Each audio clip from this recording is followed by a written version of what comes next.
ओम ब्रीं बृहस्पतये नमः। पूर्व काल में एक बड़ा प्रतापी राजा राज्य करता था, जो बड़ा ही दानी, ब्राह्मण, गुरु, देवता तथा पितरों की पूजा करने वाला था। उसकी साधुता, धार्मिकता समस्त देश में प्रसिद्ध हो गई थी।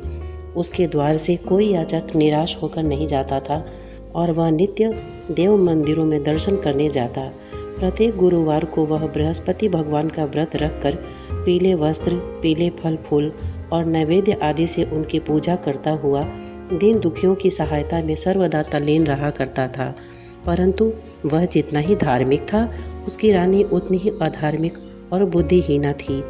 उसे अपने राजा की यह बातें और धार्मिक दान पुण्य करना अच्छा नहीं लगता था। वह दिन रात अपने ऐश आराम में लगी रहती और मनमाने सब कार्य किया करती थी। दान पुण्य और देव दर्शन तथा दीन दुखियों की सहायता में उसका मन कदापि न लगता तथा वह बड़ी ही कृपण थी। वह धर्म कार्य से राजा को मना करती और कहती कि आप यह सब क्यों करते हैं, किंतु वह धार्मिक राजा नियम पूर्वक अपने सब कार्य किया करता था। इसका यह नतीजा था कि राजा की धर्मशीलता से उस रानी का भी कभी कोई अनिष्ट नहीं होता था और सारी प्रजा सुख से अपने अपने घरों में निवास करती थी। एक दिन राजा जब वन में शिकार को चला गया और रानी अपनी दासियों सहित घर पर निवास करती थी, तब संयोगवश उसी दिन वहाँ एक साधु का वेश धारण किए हुए बृहस्पति जी राजा के द्वार पर भिक्षा मांगने को आ पहुँचे। उन्होंने राजद्वार पर आकर राजा की जय मनाई और भिक्षा की याचना की। राजा तो घर पर था नहीं। रानी ने कहा, हे साधु, जाइए, इस समय राजा यहाँ नहीं है जो भिक्षा और दान देते हैं, बिना उनके कौन देगा। साधु महाराज ने कहा, रानी जी, आप तो विद्यमान ही हैं, मुझ भिक्षुक को कुछ भिक्षा देने में आप भी समर्थ हैं। रानी ने कहा, महाराज, मैं इस तरह के झंझटों में नहीं पड़ना चाहती। इस दान पुण्य से तो मैं बहुत घबरा गई हूँ। व्यर्थ एक पंवारा खड़ा रहता है, फिर मुझे गृह के कामों से ही अवकाश नहीं मिलता। यह सब काम राजा साहब ही करते हैं, उन्हीं के लिए योग्य है।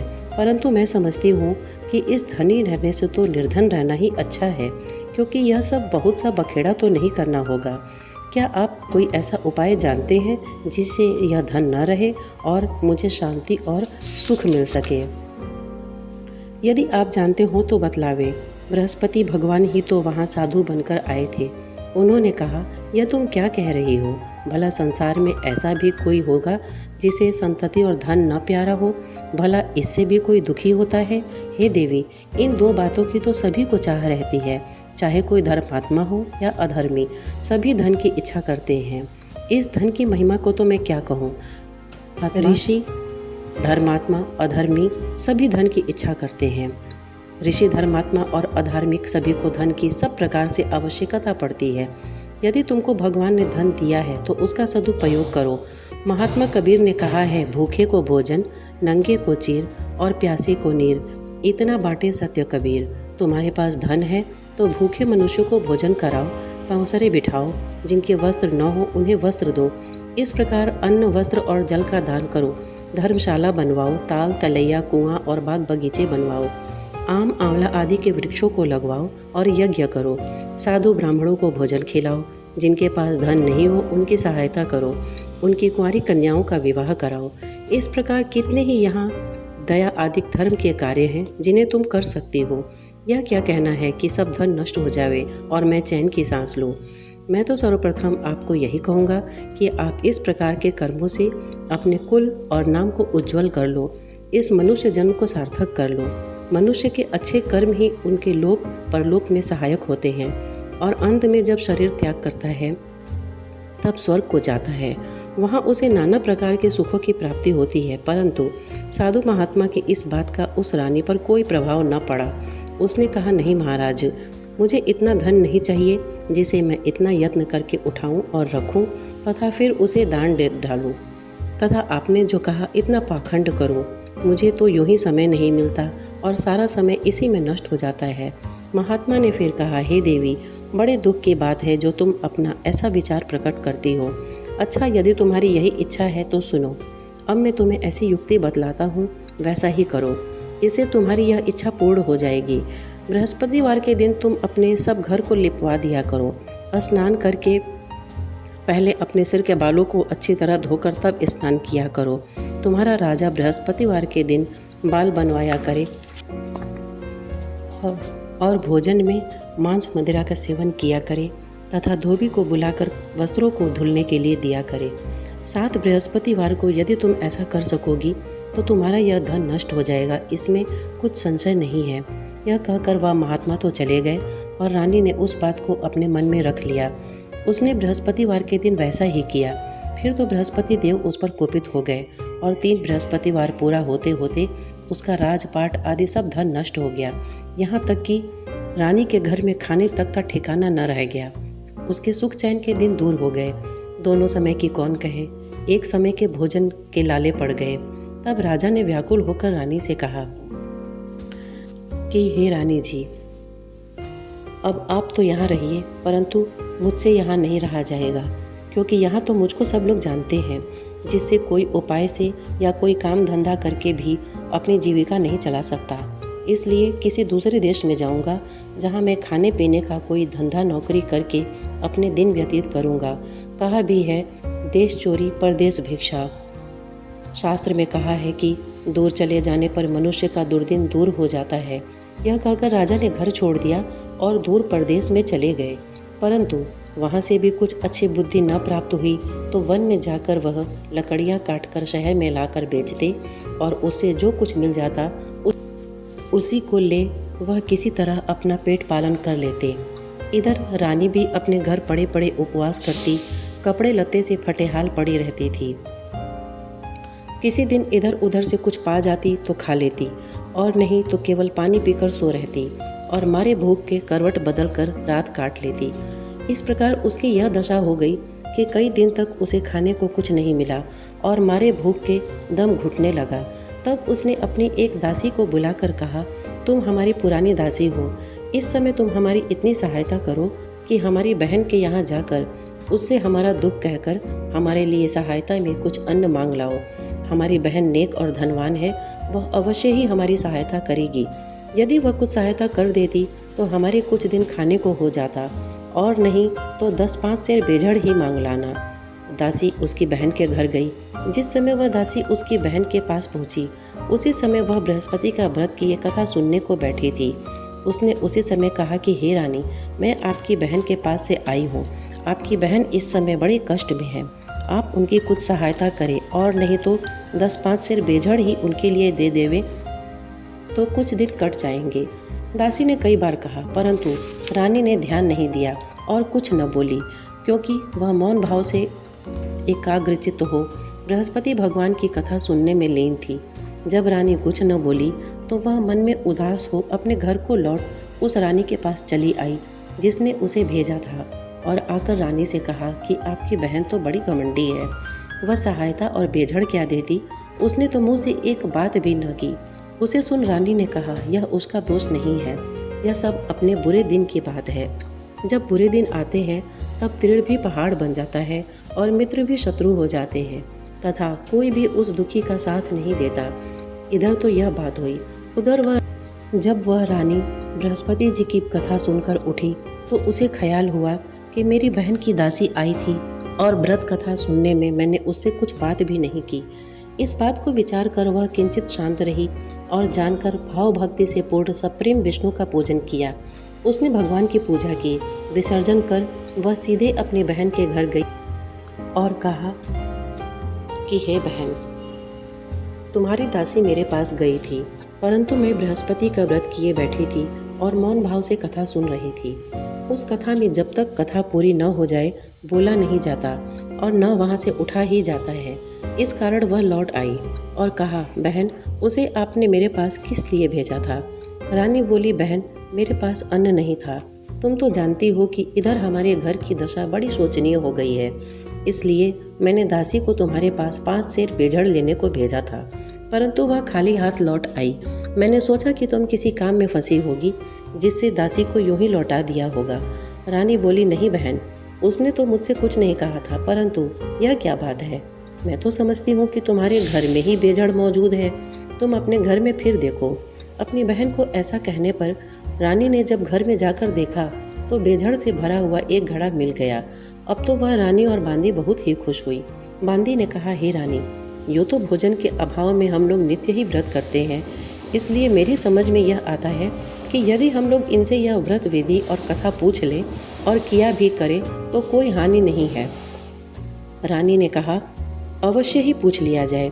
रानी ने अपनी बहन के सामने बैठकर पूछा कि हे बहन, बृहस्पति के व्रत का क्या विधान है और यह व्रत कैसे किया जाता है। उस धार्मिक रानी ने कहा, बहन, बृहस्पति भगवान की कथा में कोई विशेष झंझट नहीं करनी पड़ती। केवल चने की दाल और मुनक्का से विष्णु का केले की जड़ में पूजन करना चाहिए तथा वहाँ दीपदान भी करे, अर्थात दीपक जलावे। उस दिन पीला भोजन करे और कहानी सुने। ऐसा करने से गुरु बृहस्पति प्रसन्न होते हैं। उनकी प्रसन्नता से अन्न, धन और पुत्र की प्राप्ति होती है तथा मनुष्य की सब कामनाएं पूर्ण हो जाती हैं। यह सुन उस रानी और दासी दोनों ने निश्चय किया कि बृहस्पति का व्रत अवश्य करेंगे। जब 7 दिन के बाद बृहस्पति का दिन आया तो उन दोनों ने व्रत किया। तब चना और गुड़ कहाँ मिले, इसके लिए उन्होंने घुड़साल में प्रवेश किया और वहाँ से जाकर चना और गुड़ बीन कर ले आई और उस चने की दाल से गुड़ सहित जाकर केले की जड़ में विष्णु भगवान का पूजा किया। इस प्रकार उन्होंने व्रत कर लिया, परंतु पीला भोजन कहाँ से प्राप्त हो। बेचारी रानी और दासी दोनों बड़ी ही दुखी हुई, परंतु व्रत के प्रभाव से भगवान बृहस्पति तो बड़े ही प्रसन्न थे। इसलिए थालों में पीला भोजन लिए भगवान स्वयं उपस्थित हुए और दासी को देखकर बोले, यह तुम्हें और तुम्हारी रानी दोनों के लिए है, अब इसी को भोजन करना। दासी प्रसन्न हो वह भोजन रानी के पास ले गई और सब बातें कहकर भोजन दिया। बांदी और रानी दोनों ने बड़ी प्रसन्नता से भोजन किया। फिर तो वह हर बृहस्पतिवार को व्रत रखती और देव गुरु बृहस्पति के लिए भगवान विष्णु की पूजा करती। इस पूजा से वह फिर रानी हो गई। उसके घर में ज्यों की त्यों सारी संपदा भर गई और दासी भी बड़ी ही धनवान हो गई। परंतु ब्रह्मा के लेख और कर्म की रेखा को मिटाना बड़ा कठिन होता है। रानी फिर आलसी हो गई। तब दासी ने कहा, देखो रानी, तुम पहले भी इसी प्रकार आलस्य करती थी, जिससे सब कुछ नष्ट हो गया। बहुत परिश्रम के बाद तुम्हारे ये सुदिन लौटे हैं। अब फिर वही आलस्य न करो। दीन जनों को दान देकर सब पुण्य कर्म करो। भूखों को भोजन और प्यासों को पानी दो। पौंसरे बिठाओ।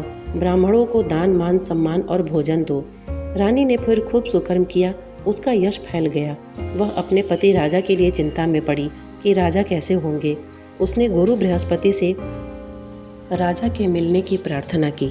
भगवान ने रात्रि में राजा को स्वप्न दिया। राजा प्रातःकाल होते ही अपने देश को चला।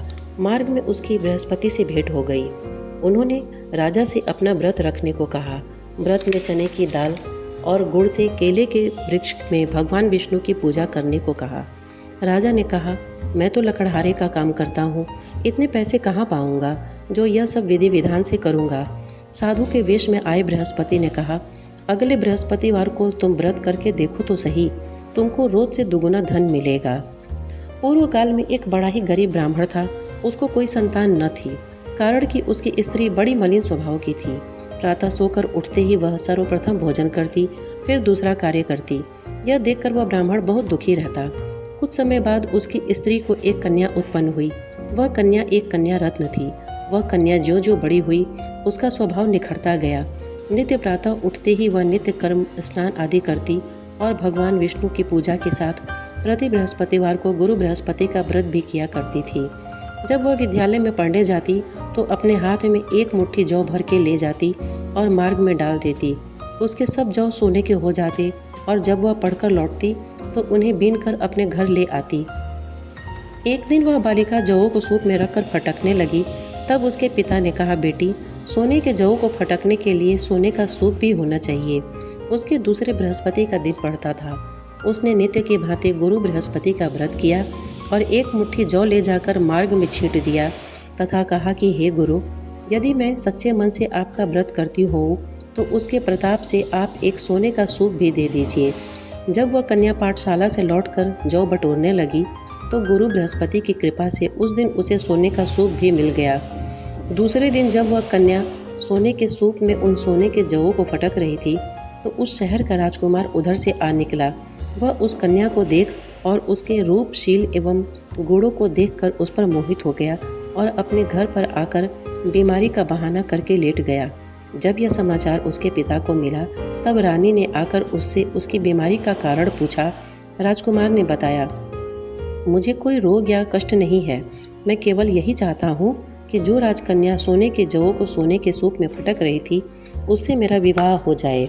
राजा ने राजकुमार को समझा बुझाकर शांत किया और कहा कि मैं पता लगाकर उसी कन्या से तुम्हारा विवाह कर दूंगा। राजकुमार ने कन्या के घर का पता बतलाया। राजा का मंत्री उस ब्राह्मण के पास गया और सब समाचार कहा। ब्राह्मण ने सविधि अपनी कन्या राजकुमार को दे दी।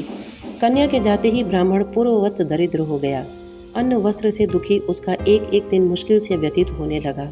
एक दिन वह दुखी पिता अपनी कन्या से भेंट करने को गया। कन्या पिता की दीनता देखकर बोली कि पिताजी, आप मेरी माता जी को यहाँ लिवा लाइए, मैं उनको वह युक्ति बतलाऊंगी जिससे आपकी गरीबी सर्वदा के लिए दूर हो जाएगी। ब्राह्मण घर गया और अपनी पत्नी को कन्या के घर लिवा आया।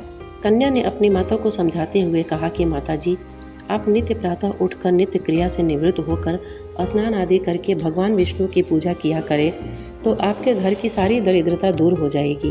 परंतु उसने ध्यान नहीं दिया और पहले की भांति उठकर बच्चों का जूठन खा लेती थी। इससे पुत्री को बड़ा दुख हुआ तो उसने जाकर अपनी माँ को काल कोठरी में बंद कर दिया और प्रातः निकाल कर स्नान पूजा पाठ आदि कराया। इससे उस ब्रह्माणी की बुद्धि ठीक हो गई और वह बृहस्पतिवार को व्रत करने लगी। बृहस्पति भगवान के व्रत से वह ब्राह्मण धनवान और सुखी हो गया तथा मरने पर वे पति पत्नी स्वर्ग के सुख को प्राप्त हुए।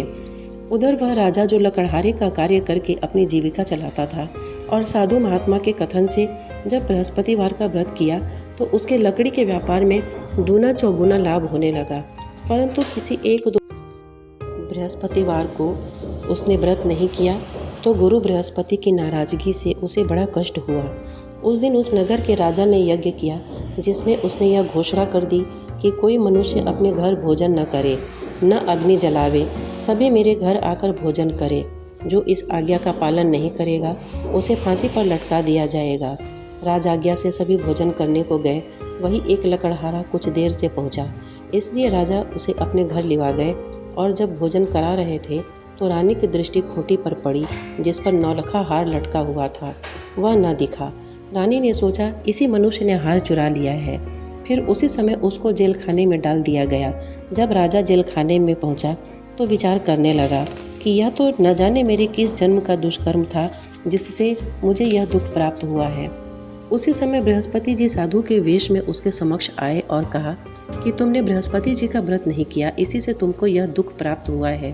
खैर, अब कल ही बृहस्पतिवार है, इसी जेल खाने के फाटक पर पड़ा हुआ तुमको 4 पैसा मिलेगा, उसी से तुम व्रत कर लेना।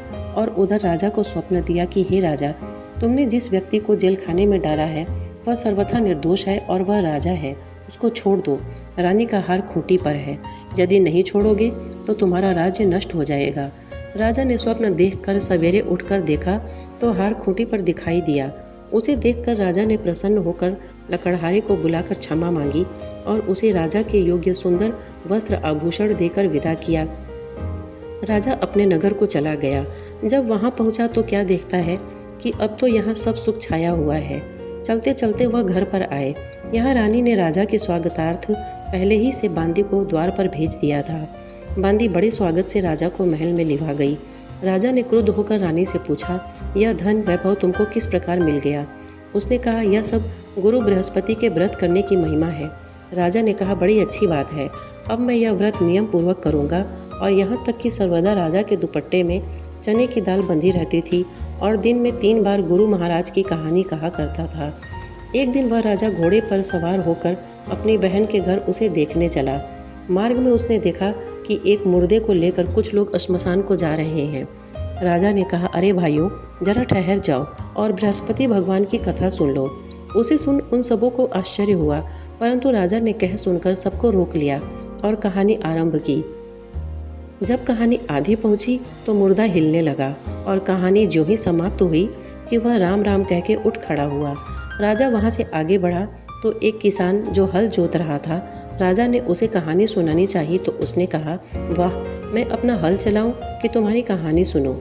राजा जो ही आगे बढ़ा कि उसके हल के बैलों में से एक बैल पछाड़ खाकर गिर पड़ा और उसके पेट में भयंकर दर्द होने लगा। उसी समय उसकी माँ उसके जलपान के लिए जो रोटी और पानी लेकर आई तो उसके पेट में दर्द होता पाया, और जब पूछा तो बेटे ने सब बात कह सुनाई। बुढ़िया ने दौड़कर अब घुड़सवार राजा को बुलाया और कहा, मैं आपकी कहानी सुनूंगी, मुझे सुनाओ। राजा बुढ़िया के खेत पर कहानी सुनाने को लौट आया और जो ही कहानी कहने लगा कि उस किसान का बैल उठ खड़ा हुआ तथा किसान के पेट का दर्द भी बंद हो गया। राजा अपनी बहन के घर आया। बहन ने उनका बड़ा स्वागत किया। समाचारों के आदान प्रदान तथा परस्पर वार्तालाप करते हुए सुख से सोकर सबने रात्रि व्यतीत की। दूसरे दिन सवेरा होने पर राजा उठा तथा अन्य सभी लोग उठकर अपने अपने कामकाज में लगे। तब राजा, जो गुरु बृहस्पति का बड़ा ही भक्त था, उसने अपनी बहन से कहा कि हे बहन, बृहस्पति की कथा किसी ऐसे मनुष्य को सुनाना चाहता हूँ जिसने भोजन न किया हो। बहन ने कहा, भैया, यहाँ बहुत तड़के ही सब लोग भोजन कर लेते हैं, फिर भी मैं तलाश करती हूँ। उसने देखा कि पड़ोस में जो कुम्हार रहता है उसका बेटा बहुत बीमार था, जिसने 3 दिन से उसके घर वालों ने मारे दुख के भोजन नहीं किया था। रानी ने कुम्हार से कहा, तुम मेरे भाई से गुरु बृहस्पति की कहानी सुन लो, क्योंकि तुम लोगों ने अभी तक भोजन जलपान कुछ नहीं किया है। कुम्हार ने कहा, बहुत ठीक, राजा से कहानी सुनने को आया। राजा ने उसके घर जाकर बृहस्पति की कहानी सुनाई। उसके प्रताप से उसके लड़के की सारी बीमारी दूर हो गई और उसे आराम हो गया। लोग राजा से प्रार्थना करने लगे। दूसरे दिन जब वह राजा अपने घर को चलना चाहा तो उसने अपनी बहन से भी चलने को कहा। बहन अपनी सास से जो ही आज्ञा मांगी तो उसने कहा, अच्छा तू जा, परंतु अपने बच्चे को न ले जाना, क्योंकि तेरा भाई संतान रहित है। तब बहन ने अपने भाई से कहा कि भैया, मैं तो चलूँगी, परंतु मेरे बच्चे नहीं जा सकेंगे, क्योंकि माता जी की आज्ञा नहीं है। राजा बोला, जब बच्चे ही नहीं जाएंगे तब तुम ही चलकर क्या करोगी। निराश राजा अपने घर को लौट आया और राजा ने अपनी रानी से कहा कि मैं संतानहीन हूँ, जिससे सब लोग मुझसे परहेज करते हैं। रानी ने कहा, घबराइए नहीं, बृहस्पति भगवान की कृपा से हमें भी संतान की प्राप्ति होगी। फिर तो उसी रात्रि में राजा को संतान प्राप्त होने के लिए स्वप्न हुआ।